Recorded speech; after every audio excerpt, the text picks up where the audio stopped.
Hi guys, good morning. Let me introduce you to our group members. We have Lim Yi Ting,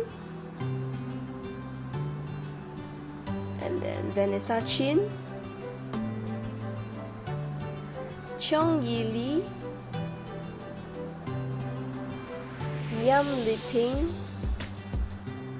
and me myself, Kwan Mei Yin. So let us begin. In this video, we are going to show you how different types of flour could affect the end product of bread baking. We will be using two different types of flour here, flour with gluten and flour which has no gluten. There are many types of flour that is available in the supermarket. There's wheat flour, corn flour, almond flour, chestnut flour, and so on. In this video, we will be working on two types of flour, high protein flour which is rich in gluten and corn flour which is gluten free.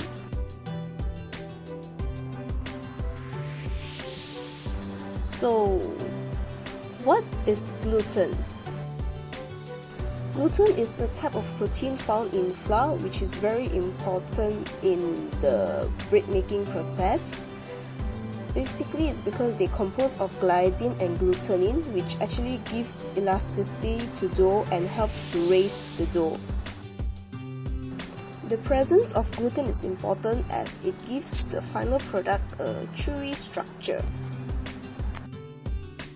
So after understanding what gluten is, let us do a simple experiment.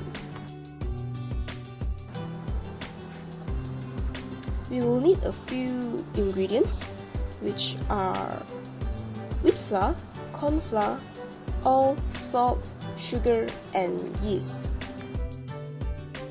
We will start by adding sugar, salt, and yeast into warm water.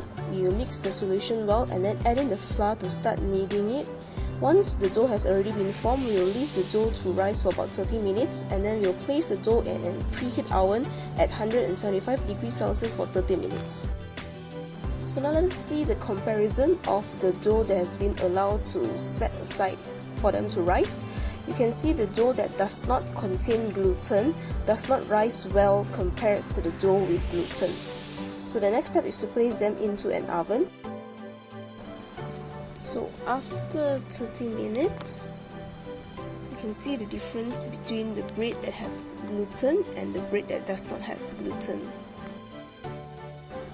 Gluten forms a protein network by cross-linking, which not only gives elasticity but also traps the carbon dioxide that is produced by yeast during fermentation in the baking process.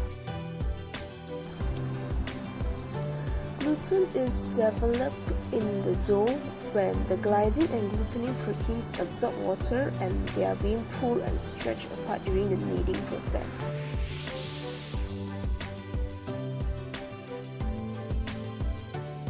Continuous motion of kneading the dough stretches the gluten complexes, allowing the chains to move and become realigned, which then gives elasticity to the dough and traps the gases. The bread dough undergoes starch breakdown and fermentation.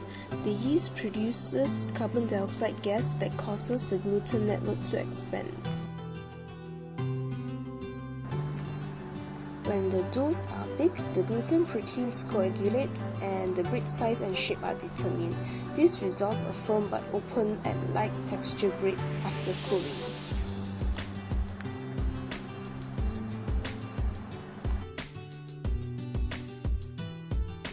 Now let us compare between the dough and the products. On the right hand side we have a well raised dough, but on the left hand side it didn't raise properly. So this is a closer view of it. When you tear them apart, this is what you actually see. The well-reasoned bread has a lot of air pockets inside, trapping enough carbon dioxide, which enables them to rise. After watching our little experiment, you can actually try it out yourself at home to actually see for yourself the difference between gluten and gluten-free flour. So that's all from us. Thanks for watching. Bye! Created using Powtoon.